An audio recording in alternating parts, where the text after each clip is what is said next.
Good afternoon. Today I want to talk to you about COVID-19.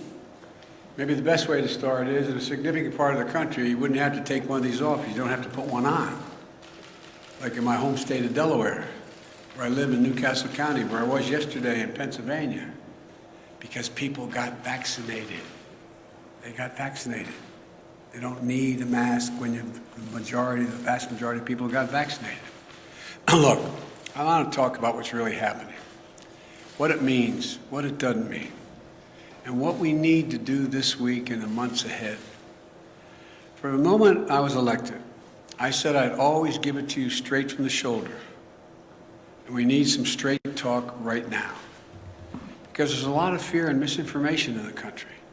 And we need to cut through it with facts, with science, with the truth. So, what's really happening today? After months and months of cases going down, we're seeing a spike in COVID cases. They're going up. Why? Because of this new form, this new variant called the Delta variant. This is a much different variant than the one we dealt with previously. It's highly transmissible, and it's causing a new wave of cases in those who are not vaccinated. Our experts tell me that cases will go up further before they start to come back down. But while cases are on the rise, we're not likely to see, according to experts, a comparable rise in hospitalizations or deaths in most areas of the country. So you have to ask yourself, why is that?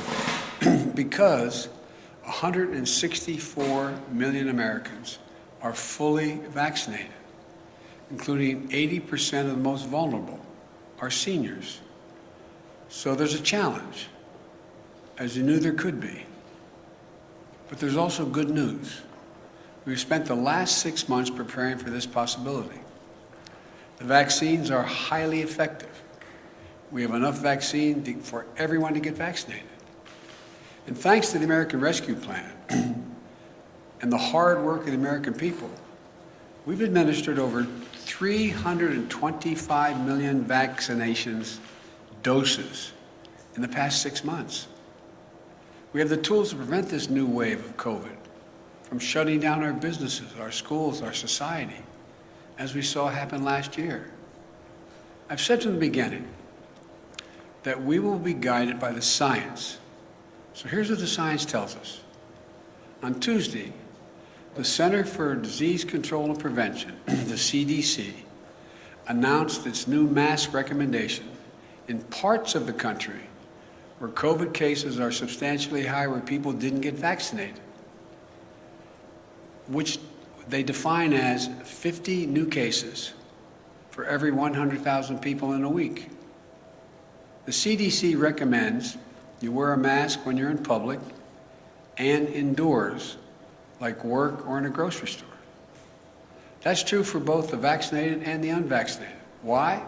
Because even if you've been fully vaccinated and protected from severe illness from COVID-19, you could have the Delta variant in your system and spread it to someone who isn't vaccinated. We need to wear a mask to protect each other and to stop the rapid spread of this virus as we work to get more people vaccinated. And I hope all Americans who live in areas with substantial or high case rates will follow the mask guidance that's being laid down by the CDC. I certainly will, and I have, because this is one of those areas in Washington. And at my decision, in my direction, all federal personnel and visitors to federal buildings will have to do the same thing. As I said from the beginning, a mask is not a political statement. It's about protecting yourself and protecting others. Masking is one defense against the spread of COVID-19. But make no mistake, vaccines are the best defense against you getting severely ill from COVID-19. The very best defense. And you want to know how we put this virus behind us? Well, I'll tell you how. We need to get more people vaccinated. Look, and it's important to understand what vaccines do and what they don't do. Put simply, the vaccines are designed to save lives and prevent severe illness. They're highly effective at both. 190 million Americans have had at least one shot. Of that group, about 90% are done now, and 10% are waiting for the second shot. To those folks who have one shot, but not the second, go get the second shot. Even if you're overdue for the second shot, it's not too late. Go get the second shot now. The bottom line is, if you're fully vaccinated, you're highly protected from COVID-19. But I also know that many of you who are vaccinated are concerned about what's called breakthrough cases. Yes, some fully vaccinated people will still test positive, and some will show some symptoms of COVID-19. That's expected with almost every vaccine there is for other diseases. But breakthrough cases remain rare, and almost all are mild cases. In fact, virtually all hospitalizations and deaths are among the unvaccinated. I also know many of you are wondering if you need a booster shot to add another layer of protection. As of now, my medical advisors say the answer is no. No American needs a booster now. But if the science tells us there's a need for boosters, then that's something we'll do. And we have purchased the supply, all the supply we need to be ready if that was called for. Folks, the truth is, as more people get vaccinated, we are better protected as a nation to continue reopening safely and responsibly. We are not fully out of the woods yet, because what is happening in America right now is a pandemic of the unvaccinated. Let me say that again. It's a pandemic of the unvaccinated. There are about 90 million Americans who are eligible to get the shot, but haven't gotten it yet. As I just mentioned, nearly all of the cases, hospitalizations, and deaths due to COVID-19 today are from unvaccinated people. Last month, a study showed that over 99% of COVID-19 deaths have been among the unvaccinated. 99%. This is an American tragedy. People are dying and will die who don't have to die. If you're out there unvaccinated, you don't have to die. Read the news. You'll see stories about unvaccinated patients in hospitals. As they're lying in bed, dying from COVID-19, they're asking, "Doc, can I get the vaccine?" And the doctors have to say, "Sorry, it's too late." Right now, too many people are dying, or watching someone they love dying and saying, "If I just got vaccinated, if I just." It's heartbreaking. And it's complicated even more because it's preventable. America's divided between the majority of eligible people who are vaccinated and those who are not. And I understand that many of you in the majority are frustrated with the consequences of the failure of the minority to get vaccinated. But I want you to know I'm going to continue to do everything I can to encourage the unvaccinated to get vaccinated. That includes addressing hesitancy and misinformation head on. For example, I know some of you who are unvaccinated think the development of a vaccine was rushed, therefore I'm not going to take a chance. As a result, I think it's not safe because it was rushed. I understand. But let me explain. Our top scientists, the National Institute of Health, the NIH, and across the country, got to work applying decades of research. Decades of research. I'm going to repeat that. Decades that had already been done, the research, to develop the COVID-19 vaccine when it hit. In the last 6 months, more than 325 million doses of the vaccine have been administered in the United States, and billions of doses administered around the world. The vaccine was developed and authorized under a Republican administration, and it's been distributed and administered under a Democratic administration.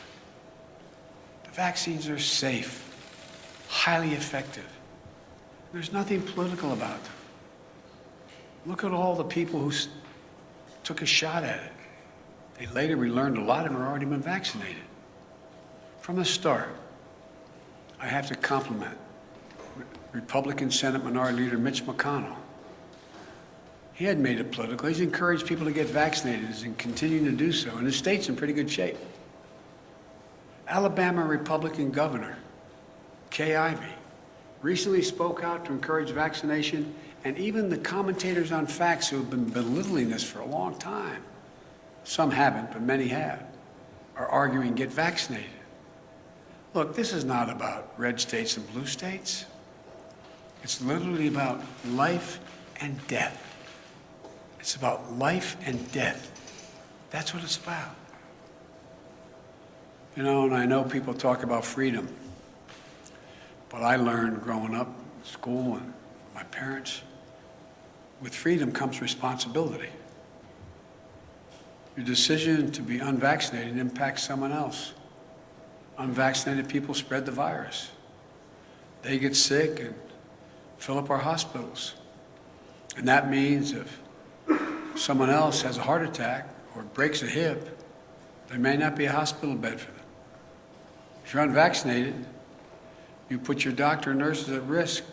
The same frontline essential workers who put their lives on the line over the past year and have gone through hell. Again, with freedom comes responsibility. So please, exercise responsible judgment. Get vaccinated for yourself, for the people you love, for your country. I'm being literal when I say this. As I travel the world almost every day, a foreign leader calls me, asking, can I provide his or her country more vaccines? There are people who are desperate for vaccines. I'm doing everything to answer those calls. We're sending millions of vaccines to people around the world. But folks, it's an American blessing that we have vaccines for each and every American. We've made it our first and top priority to have available vaccines for every eligible American, and that's never going to change as long as I'm here. And it's a shame. It's just such a shame to squander that blessing.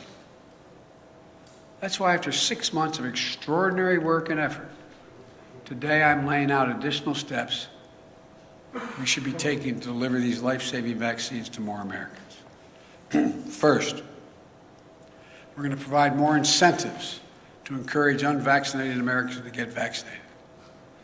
That starts with paid leave to get the shot. We're still hearing that people are unable to get time off from their employer to get vaccinated. Well, this is unacceptable. For some time now, I've said you should be able to get the shot and still get paid. Thanks to the American Rescue Plan, the federal government is fully reimbursing any small or medium-sized business that provides workers with paid time off to get vaccinated. Employers, this costs you nothing. If you haven't given employees paid time off, do it now, please. Today, I'm announcing that we're taking this a step further. The federal government will now reimburse those employers to give their staffs time off, not only to get themselves vaccinated, but also to get their family members vaccinated. That means employers can get reimbursed if they give parents time off with paid leave to take their kids or their own parents to get vaccinated. So I'm calling on all employees across the country to give paid time off to get the shot or to help a family member do so. I promise you it will cost you, the employer, nothing. You'll be reimbursed. Secondly, I'm announcing that we'll continue to work with states to encourage unvaccinated people to get vaccinated.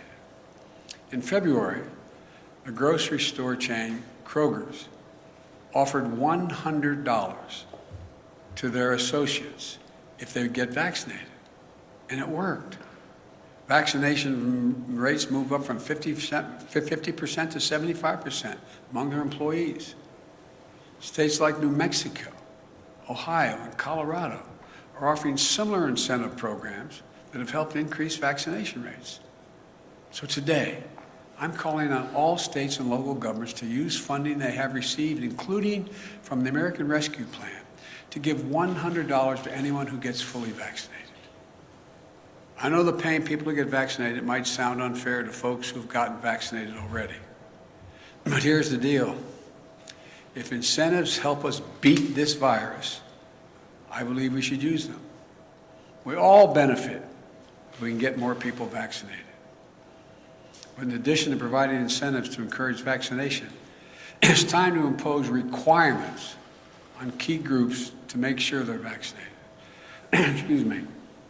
Just this week, we took an important step to protect our veterans.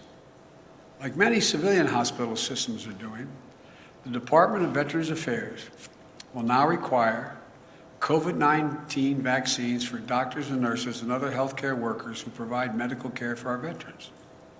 We must do everything possible to protect our veterans from getting COVID when they come to get medical care they so richly earned serving their country.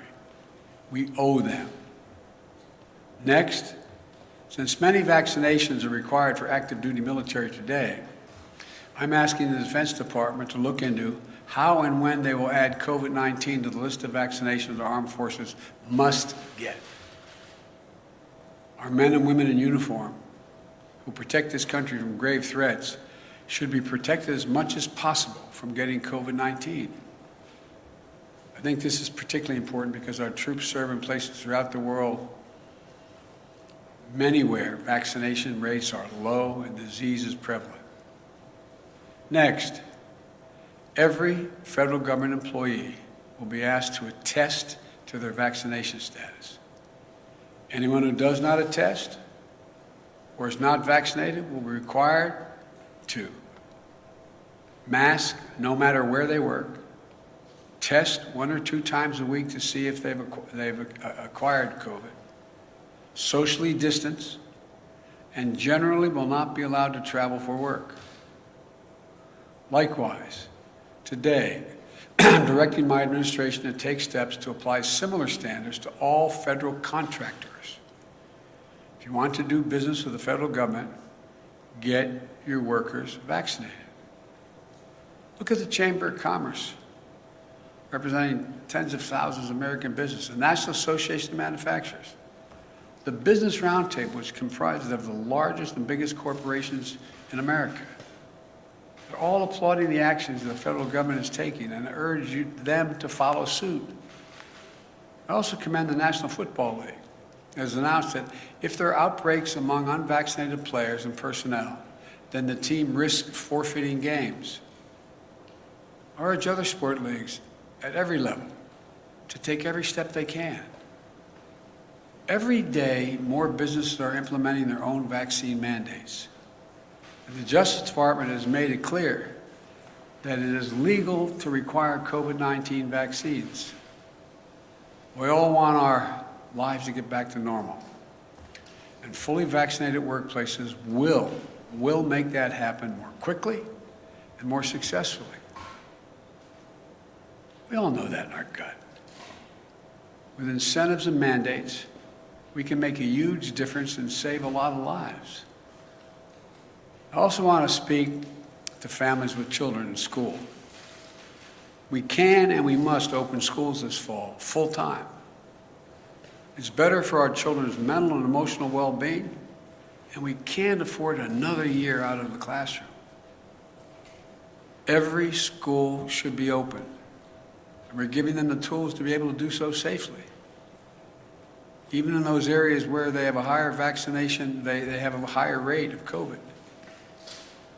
Through the American Rescue Plan, we provided schools billions of dollars to implement safety measures, better ventilation, social distancing, and other measures. In March, when vaccinations were scarce, I prioritized teachers and school workers by utilizing our federal pharmacy program. Almost 90% of educators and school staff are now vaccinated. Additionally, the CDC has provided clear guidance on how all schools can safely protect the kids and bring them back to the classroom. Every student wear a mask. It's that simple. So we've funded safety measures in schools, we've vaccinated teachers and staff, and we can mask up our kids for further protection. But once again, there's one more thing we need to do. Get more adolescents, ages 12 and up, vaccinated now that they've been cleared.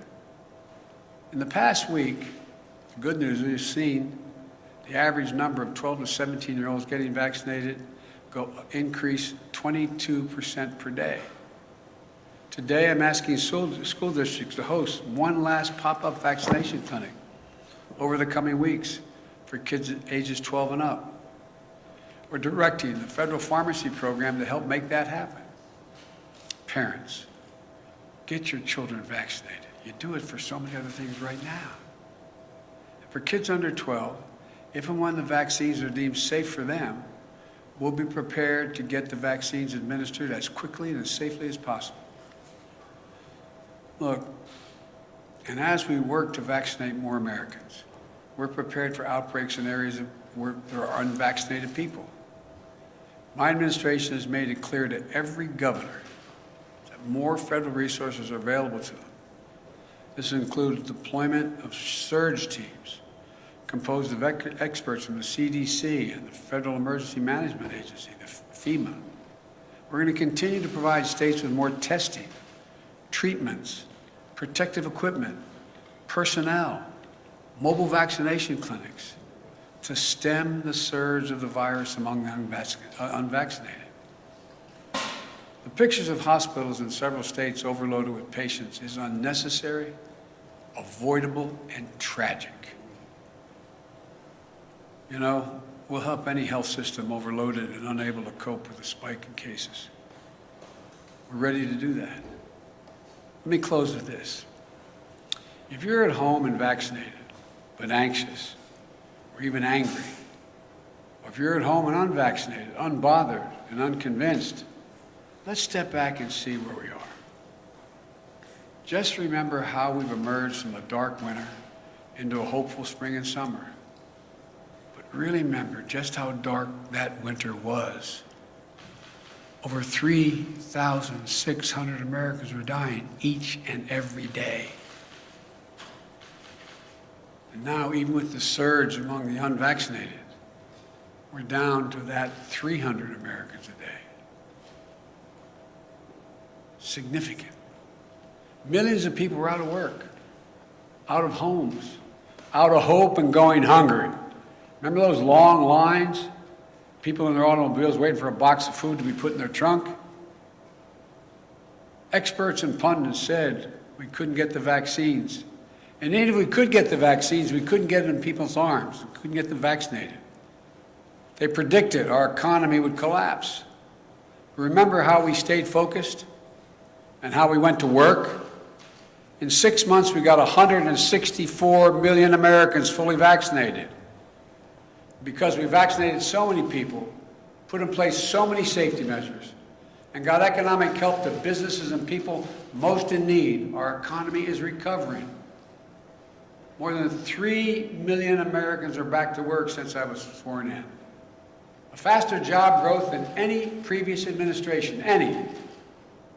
We're experiencing the fastest economic growth in nearly 4 decades, the best in the world as of now.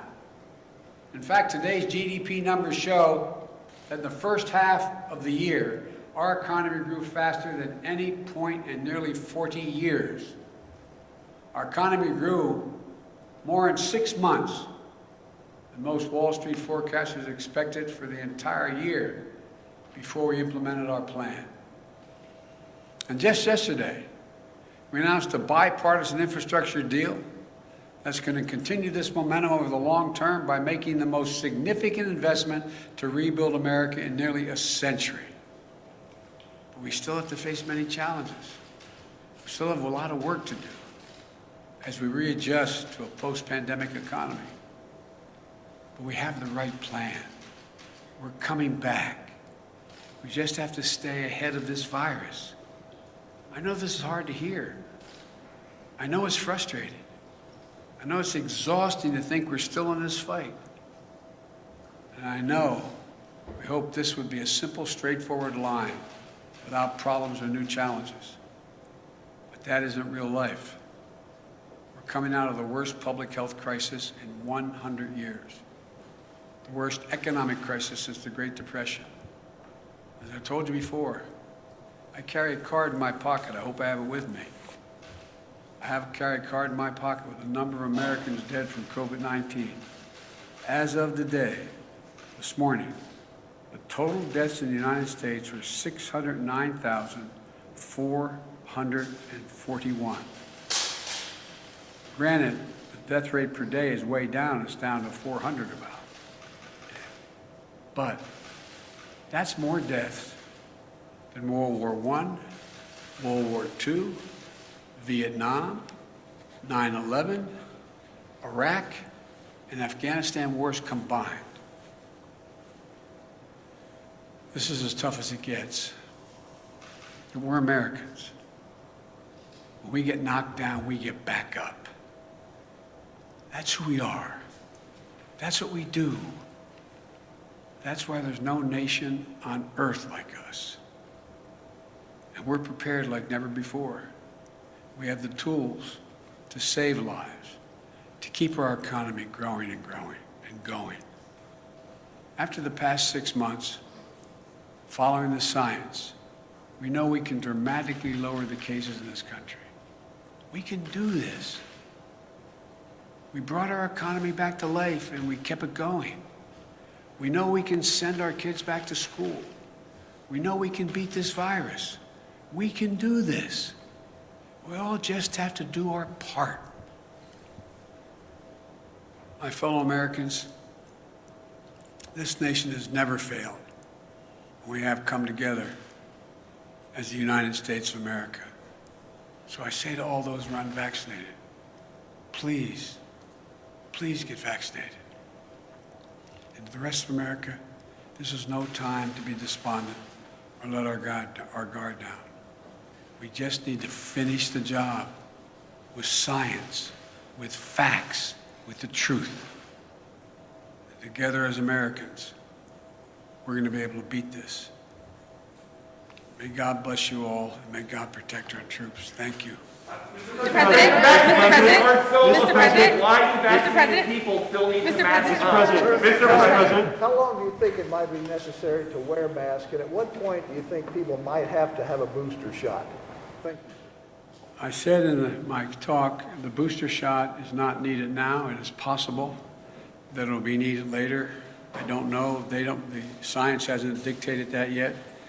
And the first part of your question? How long do you think people might have to wear a mask again? Well, if you notice, a lot of places people don't have to wear masks. Let's get that straight. The places where people have gotten vaccinated, where we have a high vaccination rate, people do not have to wear masks at all. Like some of you were with me yesterday when I was up in Lehigh Valley. Didn't have to wear a mask there. Don't have to mask if you come home to Delaware with me. I know you love doing that. But you don't have to wear a mask. The places people are probably going to have to wear masks in those communities where the high rate of unvaccinated stays high and they don't move. They don't move to getting vaccinated. But I think you're going to find the patience of businesses and the patience of a lot of other people running thin. Because the fact is, if you had high vaccination rates, we wouldn't be in this spot right now. Yes, sir.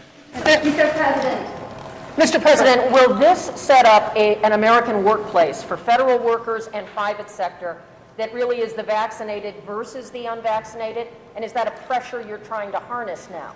Well, no, I'm not. Look, what I'm trying to do is keep people safe. I mean that sincerely. So, if in fact you're unvaccinated, you present a problem to yourself, to your family, and to those with whom you work. Because as pointed out, I was asked the question about why would people who have already been vaccinated get it? Well, you got anywhere from 2 to 3% on average, the last study done, that can still get COVID. They don't get very sick, they don't get hospitalized, it's not serious, but they can catch it. And the concern is they may be able to pass it on. And so that's all being studied right now. But the important thing is, if people are vaccinated, the transmission rate drops through the floor. And that's all we're trying to do. Yes. Mr. President, thank you. Why not push for vaccine mandates in states, private companies, schools? Do you want to see those entities pass vaccine mandates? Well, I'd like to see them continue to move in that direction, and that's why I pointed out. I had asked the Justice Department to determine whether they're able to do that legally, and they can. Local communities can do that. Local businesses can do that. It's still a question whether the federal government can mandate the whole country. I don't know that yet. Mr. President, you said earlier this week that we are not headed back towards lockdowns, but if the science is evolving, how can you be so confident in that? We heard you say weeks ago that the virus was going on, but Dr. Fauci has also indicated that we are headed in the wrong direction. Well, you know, you're literally correct on everything you said, but it doesn't come to the conclusion you're implying. It is clear that if everybody's vaccinated, the existing vaccines work to prevent death, serious illness, hospitalization. Okay? If tomorrow I could wave a wand and every American was vaccinated, then in fact we'd be out of the woods. Now, can something else happen a year from now?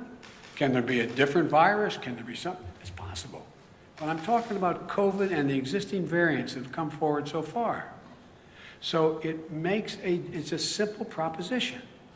If you're vaccinated, you find yourself in a situation where you are highly unlikely, even if you somehow get the virus, very small percentage do, that you are not going to be hospitalized, you're not going to be on a ventilator, you're not going to be sick, but you could be in a position to possibly spread it to someone who wasn't if you have it in you.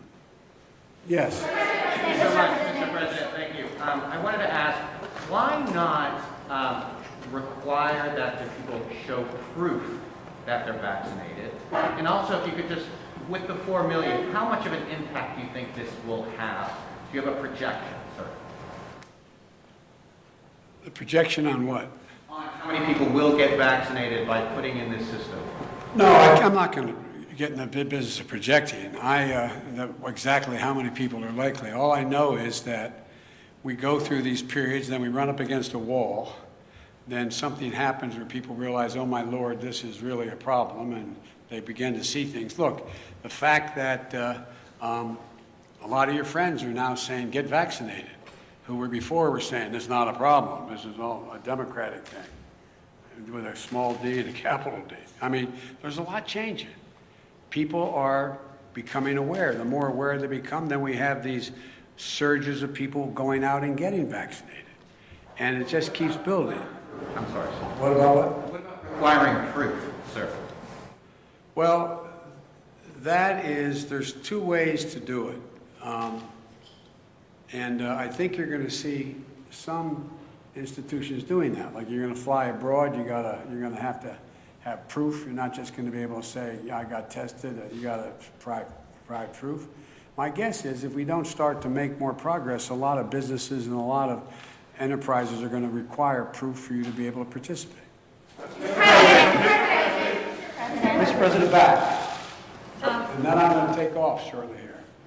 What further actions are you going to take to encourage private businesses to follow this type of model to either require vaccines or require testing or other preventative procedures? I just did. I'm going to keep at it. I'm going to keep talking about it around the country. Are you going to reach out to private businesses, meet with them, try and actively encourage them to follow this model? Well, I have. That's why we have folks from the Chamber of Commerce to the manufacturers, et cetera. So, am I going to call a meeting of every, business in the country to come to Washington or go on?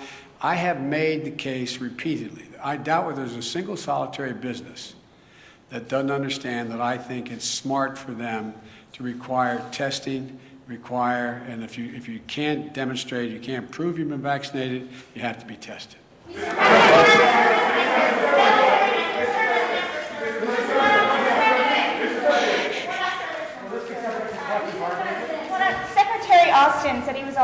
considering mandating the Yeah. vaccine after it was fully approved. Would you like to see the mandate go into effect before full approval, and do you think he's open to that?